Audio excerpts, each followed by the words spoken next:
अगला क्रम चालू हो जाता है, शादी वगैरह सब जगह झांकी मंडप करना। पर उसने कि मैं सिलेक्ट हुई हूँ तो जो भी मेरी बहनें हैं, मेरे भाई हैं, वहां पे डटे हुए हैं, उनके लिए वो यहीं पे जुलाई उसकी ज्वाइनिंग तक वो यादव डिफेंस एकेडमी परिवार का हिस्सा रहेंगी और लगातार वो आपके लिए सपोर्ट करती रहेंगी, ठीक है।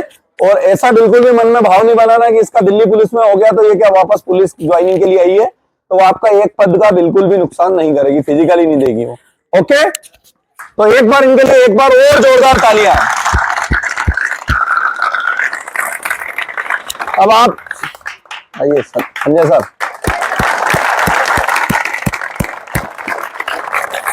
देखिए, मेरा तो आप सुनते रहोगे, हर एपिसोड के बाद अपन मिलते रहेंगे, लेकिन अब जो भी पांचों बंदे यहाँ पर सिलेक्टेड बंदे खड़े हैं, मैं क्रमबद्ध उनसे निवेदन करूंगा कि वो अपनी सफलता तो मिली गई है, लेकिन कुछ न कुछ ऐसे बोला जाए तो ऐसे शब्द इनके लिए चयनित करके आप देके जाएं, ऐसा रामबाण देके जाएं कि जिससे इनको भी बहुत ज्यादा आसान हो जाए। तो पहले क्रम में मनीष प्रजापति, जोरदार तालियां, वो आपसे संवाद करेंगे। जय हिंद सभी को। कैसे हो आप? उम्मीद करता हूं कि आप सबका रिटर्न तो सभी का अच्छा गया है। जो सब सिलेक्टेड है यहीं बैठे हैं एमपी पुलिस के, कुछ है जो 2-2, 3-3 जगह के लेके बैठे हैं। एक हमारे योगेश भैया, मोनू, अभी दिल्ली पुलिस में उनका भी नाम था पर फिजिकल देने गए नहीं थे किसी कारण। मैं पहले 2022 में राखी के समय यहाँ पे आया था, राखी कुछ दिन पहले। साथ में मेरा दोस्त राहुल है, वो भी मेरे आगे पीछे का ही है, 10 या 12 दिन आगे पीछे आए थे हम दोनों। मैंने 2022 से तैयारी स्टार्टिंग की थी। सबसे पहला अटेम्प्ट था एसएससी जीडी 2022 वाली। उसमें मैं सबसे पहले असफल हुआ था। रिटर्न मैंने पास की थी उसमें 6 महीने की तैयारी के बाद। उसमें मैं फिजिकल में बाहर हुआ था। उस टाइम हमारे साथ में योगेश भी आए, उन्होंने उस टाइम में इतना हताश हुआ था कि इन्होंने मुझे समझाया कि हर बार कोई पहला अटेम्प्ट में अगर आप फेल हो गए हो तो ऐसा जरूरी नहीं कि आप पास नहीं हो सकते। उसके बाद फिर मैंने 1-2 महीने रेस्ट लेने के बाद मैंने फिर से तैयारी चालू की थी।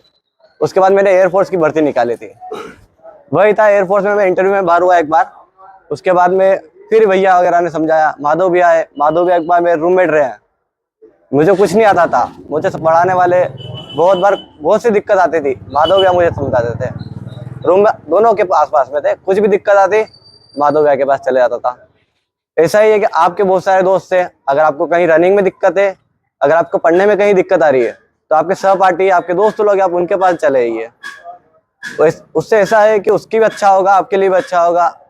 हो सकता है नागर साहब आपको कुछ पढ़ा रहे हैं, आपको कुछ समझ में नहीं आया, पर आपका दोस्त आपको समझाएगा तो आपको बेहतर तरीके से समझ में आएगा। इसलिए अपने अच्छे दोस्तों का साथ रखें, ऐसे दोस्तों का साथ रखें जो आपको भी काम में दे, आप उनके काम में आए, वो आपकी कहीं ना कहीं सहायता करेंगे। आगे धीरे धीरे आपको, जैसे ही आप फिजिकल की तरफ बड़े हो, मेरा फिजिकली पहले बहुत कमजोर था, धीरे धीरे मैंने रेगुलरिटी करी। तो मैं आपसे बोलना चाहूँगा कि आप सभी फिजिकल तो करें। अगर ऐसा कोई दिक्कत है, अगर आपको पेन वगैरह है तो आप 1 दिन का रेस्ट लें, 2 दिन का रेस्ट लें, उसके बाद फिर से आप ग्राउंड ज्वाइन करें और ग्राउंड को कंटिन्यू करें। और ग्राउंड के साथ साथ में अगर हो सके तो थोड़ी बहुत पढ़ाई साथ में रखें। जय हिंद।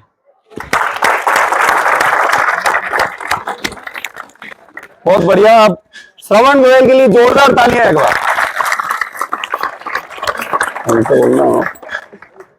जय हिंद सभी को।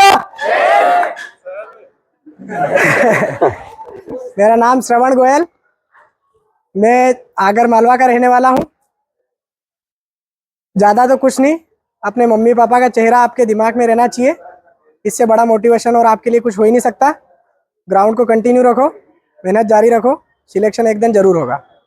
जय हिंद। ज्यादा बोल। देखो 2-2 में सिलेक्शन है इसका, और अभी भी सिर्फ पुलिस का फिजिकल दिया तो इसका फाइनल सिलेक्शन है ना। तो पहले तो ये बताओ, आप ज्वाइन क्या करोगे? मैं अभी तो आर्मी ज्वाइन कर रहा हूँ। अभी तो आर्मी कर रहे हो। सभी को खुशी है। मोनू का कंपटीशन कम करना है।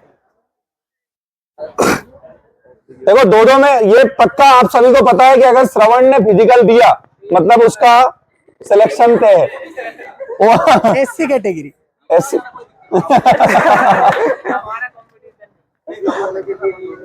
इसको तो आप कंपटीशन में नहीं गिनो तो अच्छा नहीं। आप अपना सफर भी बताइए, कब से आपने तैयारी स्टार्ट की और किस समय आप?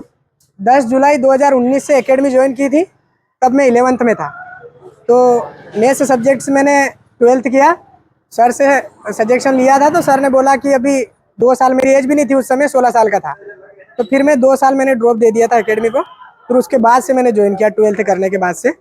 SSC GD पिछली बार 2023 में मैं 0.2 के हाइट से बाहर हूँ SSC GD में, और इस बार SSC GD का पेपर भी अच्छा गया है।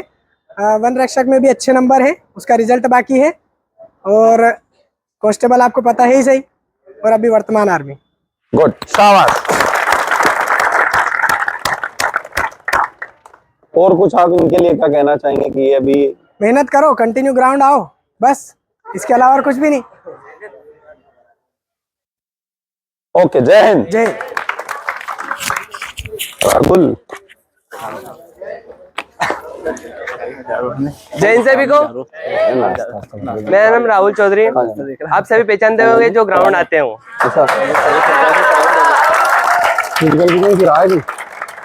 क्योंकि कोचिंग तो मैं आता नहीं था, इसीलिए। चल कर रहा अपन बात। वैसे ग्राउंड पे ही मिले होंगे अधिकतर मुझसे।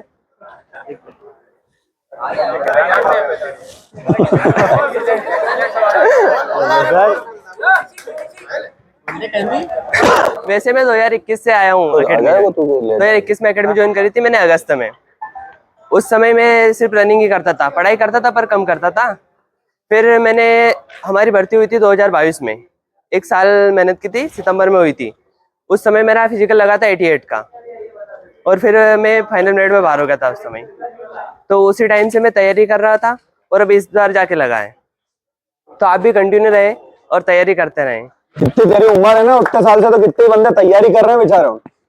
जितनी अभी एज है, 17-18 साल का था, हो गए होंगे। कितने साल हो गए तैयारी करने? सर 19.5। हाँ वही तो नहीं, मतलब जितनी राहुल की एज है उतनी एज के उतरते हैं, ऐसा बोल रहा हूँ मैं। PSC वाले हुए, वो गुर्जर को हो गए 17 साल हो गए तैयारी करते हैं ना। बढ़िया, एक बार राहुल के लिए जोरदार तालियां। अब आप बोलिए राहुल, आप बोलिए। कुछ नहीं, कंटिन्यू रखिए, ग्राउंड कोचिंग वगैरह सब कंटिन्यू रखिए, हो जाएगा। कभी किसी को लेट मिलेगी सफलता तो किसी को जल्दी मिलेगी, इसमें कोई नहीं है। सब अपना अपना टाइम होता है, अपने टाइम से मिलेगी सफलता आपको। जय हिंद।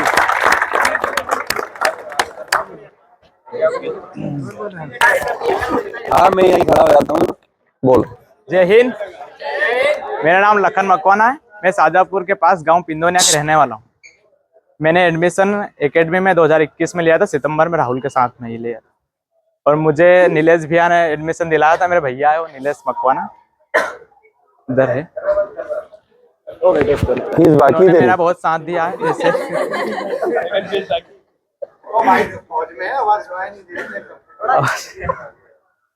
क्या बोल? ठीक है, हाँ बोल, तेज बोल। वैसे तुम लोगों ने मुझे देखा तो नहीं होगा, ग्राउंड पे कभी कभी आता था मैं। फर्स्ट बार में बहुत आया था फिर जिस। हाँ चल ठीक है। हाँ 8 दिन में भर्ती, 8 दिन में भर्ती निकाला तो लखन से मिली। हाँ चलो ठीक है। जय हिंद। जय हिंद सभी लोग।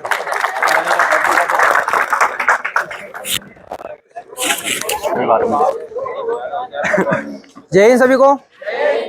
मेरा नाम मोहित गालोदिया, तो खुर्द देवास जिले का रहने वाला हूँ। मैं 12वीं पास करके आया था एकेडमी में। अब फर्स्ट ईयर कंप्लीट हुआ, 1-1.5 साल 2 साल समथिंग हो गया।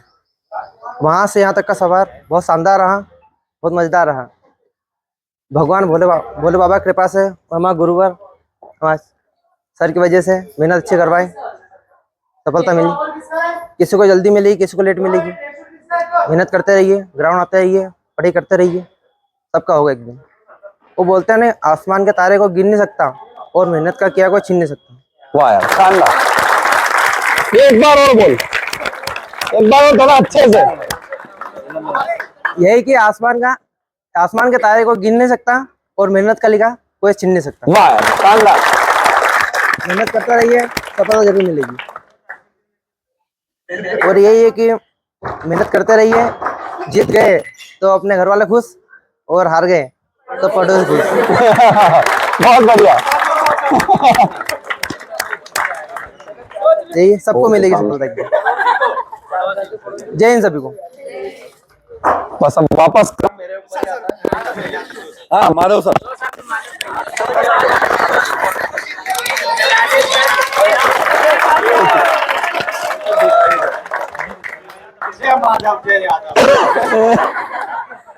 चलिए जय हिंद सभी को। मेरा भी काफी लंबा सफर है 2014 से लेकर 2024, है ना। कंपटीशन की फील्ड में मैं 2014 में प्रवेश किया था मैंने, तब मेरी एज थी 16.5 साल। अब मेरी एज है तकरीबन 26.5 प्लस, है ना। तो कहीं ना कहीं मैं भी बहुत बार असफल हुआ, लेकिन एक मुझे उम्मीद थी कि किसी ना किसी दिन तो मैं सफल होऊंगा और होकर बताऊंगा। मैं ऐसे 10 से 12 एग्जाम में मैंने क्वालिफाई की, सबके फिजिकल क्वालिफाई किए, सबके रिटर्न क्वालिफाई किए, मेडिकल क्वालिफाई किए। पर कहीं ना कहीं कुछ थोड़ा भगवान का भी रहता है ऐसा साथ के, नहीं कहीं ना कहीं किस्मत का भी रहता है। हम मानते हैं किस्मत 70-30 किस्मत काम करती है आपकी, 30% किस्मत 70% मेहनत। लेकिन हमें मेहनत पर भरोसा रखना है ना। किस्मत साथ दे या ना दे, लेकिन हमारी मेहनत के ऊपर विश्वास होना चाहिए। मेहनत आप करोगे ईमानदारी लगन के साथ तो आप ऊपर वाला भी आपको साथ देगा, है ना। हम किस्मत के भरोसे बैठे रहेंगे तो कुछ नहीं हासिल होगा, ठीक है। तो मेहनत पर विश्वास रखिए। आप भी जैसे यहाँ बैठे, ये भी आपकी लाइन में ऐसे बैठे हैं, किसी ना किसी दिन बैठे थे, आज यहाँ खड़े हुए।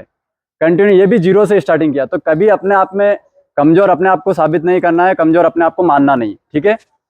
आपने 0 से स्टार्ट किया है, ठीक है। एक ना एक दिन जो बंदा यहाँ पर जो टॉप बंदा है वहाँ पर आप भी जा सकते हो, ठीक है। आपका हौसला और संयम दोनों साथ होना चाहिए बस, ठीक है। आपको जितना बेहतर तरीके से आप स्वयं अपने आप को जान सकते हो, इतना कोई नहीं जान सकता है। तो अपनी ताकत को और अपने आप को पहचानो, ठीक है। आप वो हासिल कर सकते हो जो किसी ने हासिल नहीं किया है। आपको ऐसी वैकेंसी नहीं है कोई सी भी बनी है जो आप हासिल नहीं कर सकते, प्राप्त नहीं कर सकते, वहां नहीं जा सकते, ठीक है। धैर्य रखिए और विश्वास रखिए खुद पर, एक ना एक दिन मंजिल आपको जरूर मिलेगी, ठीक है। जय हिंद सभी को। भाईजान सर, अरे हाँ, अरे कैटेगरी में 71 नंबर में। तो ये बहुत सारी चीजें हैं, बहुत सारे दुख दर्द है, लेकिन ऐसा ही फिजिकल में होगा, ये ध्यान रखना। अगर फिजिकल में आपने किसी भी तरह का मुगालता पाला, अगर आप 70-75 फिजिकल टच नहीं कर रहे हो तो आप बाहर हो, ये ध्यान रख लेना। अगर आप 70 फिजिकल टच नहीं कर रहे हो तो आप बाहर हो, क्योंकि हम पहले से मान लेते नहीं इतने में हो जाएगा, इतने नंबर ये है। आपका अभी लक्ष्य क्या है? कम से कम फिजिकल कितना होना चाहिए? 70 नंबर कम से कम। ऊपर आप 80, 85, 90 लेके जाइए, अच्छी बात है, पर कम से कम हम सभी का एक लक्ष्य रहेगा कि मध्य प्रदेश पुलिस के लिए कितना फिजिकल होना चाहिए? 70। और जो भी स्टूडेंट अभी यहाँ रह के गए हैं, वापस गए हैं, उनको जिनका भी आपका टचिंग है, जिनका आपका परिचय है, उनको बोलिए टाइम से आए। ऐसा नहीं कि होली करके आएंगे, ये करके आएंगे, उसकी शादी है, उसकी शादी के चक्कर में अपनी शादी रुक जाएगी, ऐसा काम नहीं करना, है ना। तो अपने, और एक किसी ने कहा है, या मान लो मैंने ही कहा है, ऐसा मान लीजिए आप, कि विद्यार्थी जीवन में जितना हो सके विद्यार्थी को सेल्फिश होना चाहिए। जो आपका विद्यार्थी जीवन होता है ना, लाइफ बनाने का टाइम होता है, उस समय आपको जितना हो सके सेल्फिश होना चाहिए। जितना हो सके खुद के बारे में सोचिए। ज्यादा रिश्तेदारी निभाना, ज्यादा व्यवहार पालना, ज्यादा दोस्ती निभाना मत करिए आप। विद्यार्थी जीवन में जो आपका संघर्ष का टाइम है, इसमें जितना हो सके, क्योंकि उस समय आप कैसे रहते हैं, बिल्कुल आप किसी की मदद नहीं कर सकते, सिर्फ बात कर सकते हो। मदद आप कब कर सकते हो? जब आप सक्सेस हो। तो उस समय आप सेल्फिश रहिए, और आप अपने मित्र की, अपने जो भी सहपाठी, किसी की भी मदद करना चाहें, आप सक्सेस हो जाइए, उसके बाद मदद करिए, वो जिंदगी भर आपकी मदद नहीं भूलेगा। और अभी क्या गोलगप्पे सप्पे वाली मदद है, ये कोई याद नहीं रहती है। तो हमेशा इस चीज का ध्यान रखें, विद्यार्थी जीवन में सेल्फिश रहिए, पहले खुद का करियर बनाइए, किसी की मदद करने के लायक बनिए, फिर मदद करिए। खुद में अभी कोई चीज है नहीं और किसी की मदद करने के लिए दौड़ रहे हैं, तो वो भी ज्यादा सही नहीं है। हाँ, पढ़ाई लिखाई में दौड़ने में वो वाली मदद अलग है, बाकी अपन अपना ग्राउंड छोड़ रहे हैं, उसकी शादी में जा रहे हैं, उसके साथ वहां जा रहे हैं, जबरदस्ती का घूमना फिरना, तो ये इस चीज पे आप बिल्कुल बैन लगा के रखिए जब तक आप सक्सेस नहीं होते। ओके, तो एक बार और सभी के लिए जोरदार तालियां। सभी बुलंद आवाज में बोलेंगे मेरे साथ, भारत माता की, भारत माता की, वंदे वंदे, जय श्री महाकाल। जय जय श्री महाकाल, जय सियाराम, जय जय सियाराम, बजरंग बली की, बजरंग बली की, अपने अपने माता पिता की, अपने अपने माता पिता की, गुरु गोविंद की, सीताराम।